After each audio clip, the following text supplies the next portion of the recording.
Show it again. It's yours. Show it again. It's yours. Yes. Enjoy. Enjoy.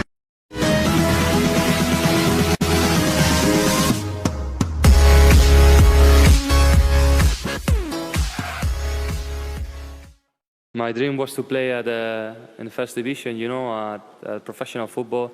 I don't even thought of these things, you know.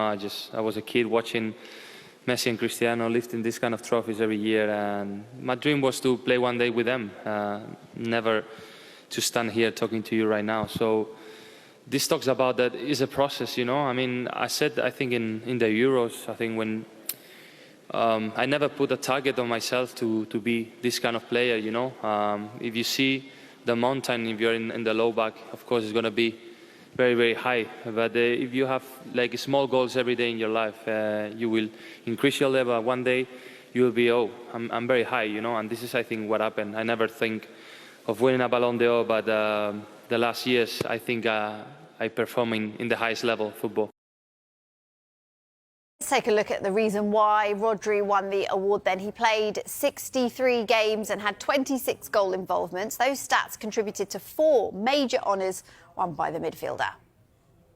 Moment that I do my luggage and travel from my family house and have a new experience alone, with no family, with no one. And in those moments, you really have to be resilient, you know. And in that moment, it was a bad moment for me. I didn't play. I wasn't performing, let's say, well.